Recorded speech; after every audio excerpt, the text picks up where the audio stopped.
Well, I tell you, I'm devastated we're not going to see a Kamala J.D. Vance debate, because that would have been, my gosh. But she is refusing to accept this invitation to debate Donald Trump in front of a live audience. She wants the old conditions that Biden got, that Trump agreed to. When are we going to see a debate, and are they going to ever agree to terms? Because she wants the no audience, ABC moderating. Trump wants an audience, and he wants Fox News to be broadcasting it. So how are they going to meet in the middle? All right, well, Trump is also engaged again in litigation against ABC for libel and one of its top political guys, George Stephanopoulos. So I don't see them coming to agreement on that. He hasn't mentioned that much, but that's got to be a factor. As for Fox, I don't know why Harris is concerned. Fox is, of course, viewed as a center-right.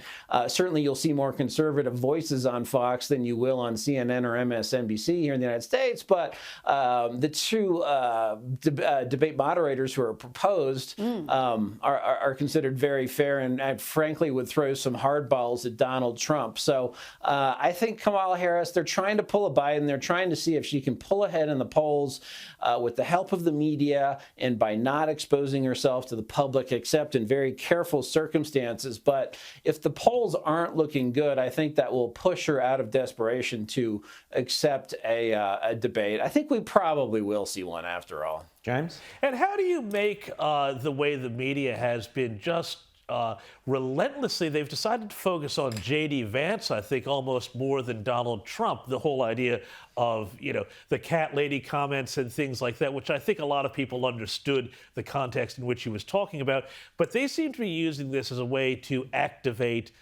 young, urban, affluent, liberal females. And is this strategy... how is the strategy going to play out there in broader America, or more middle America is going to say, well, there's kind of something more going on here?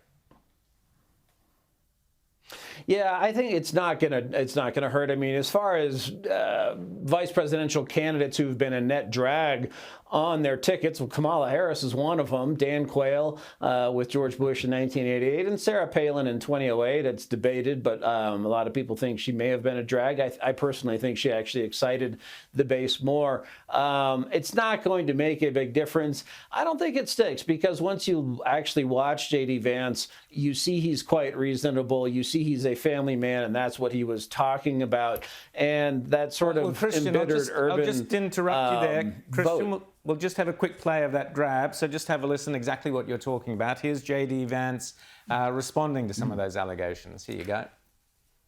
The former president's comments yesterday to the National Association of Black Journalists, where he said that Vice President Harris is, quote, all of a sudden black. As a father of 3 biracial children, did those comments give you pause at all? They don't give me pause at all. Look, all he said is that Kamala Harris is a chameleon. She goes to Georgia 2 days ago. She was raised in Canada. She puts on a fake Southern accent. She is everything to everybody, and she pretends to be somebody different depending on which audience she's in front of. I think it's totally reasonable for the president to call that out, and that's all he did. I mean, look, she's running as a tough-on-crime prosecutor, even though she implemented open border policies. She's saying that she wants to support the police, yet she wanted to defund the police just 3 years ago. It's totally reasonable to call out the fact that she pretends to be somebody different depending on the audience she's talking to. So a superbly professional response there, Christian. Your thoughts? Very good. Yeah, well, it's a good pivot. I've coached people on making pivots like that. So you take a question that may not be advantageous to you and turn it into what you want to talk about. Listen, if I were advising Trump, I don't know if I would have come up with the idea of talking about Harris's background. Her mother is from India, her father's from Jamaica. But on the other hand, this is what the Democrats do. Everything is based on race. Kamala's rollout, I mean, they had sort of a dozen different Zoom calls with various ethnic groups, including white dudes for Harris. It was very weird. And so to sort of undermine that, to signal that you're not going to be afraid of the aggrieved Black Woman Act, which the American people, I think, have never been on board with, going way back to 1991 when it was Clarence Thomas versus, he was Supreme Court nominee, versus lying Anita Hill. The public overwhelmingly supported Thomas and overwhelmingly wanted him confirmed, which he was confirmed. So I think a little bit of a display of fearlessness here is fine. But yes, ultimately, people are really furious about inflation, and they see America losing on the world stage, and they see the crime in the city. So as quickly as they can get back to those issues, I hope they do. Absolutely. I mean, I think, the Trump campaign needs to focus surely on those sorts of hard issues, because at the moment it feels to me like Kamala Harris is this sort of blank canvas, and everybody's allowed to project on her what they want, because there hasn't been, we know because we watch the stuff all the time, what her true progressive positions are. But most people just kind of see her as this kind of compassionate, progressive sort of person who has kind of a Gen Z millennial mentality despite being 59. Is that a danger, though, for the Trump camp? It is. I'd say it's a serious danger. And if you look, the Democrats have done this before because their national figures generally are disliked by the public. So Jimmy Carter in 1980 was an unknown governor from the state of Georgia who was seen potentially as moderate, governed as a liberal. Bill Clinton was a moderate former attorney general governor from Arkansas.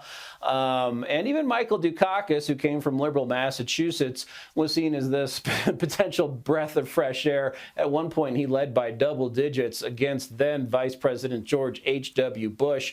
But I think there's still enough time to define Harris for what she really is. And also the American people very, I think, attuned to the exodus of people and businesses from the state of California. Chevron, the big oil company, just announced it's moving its headquarters from there to Texas. And so to paint her as a San Francisco liberal, and Trump does have this ability, even without Twitter, just because of the force of his personality and different social media, to blast through that media that's against him and reach the people. And you're also, I think, seeing this in just the lack of enthusiasm among younger voters for first for Biden and for Harris. You don't see any bumper stickers. You don't see any outward signs of excitement. So I think that could be, decisive.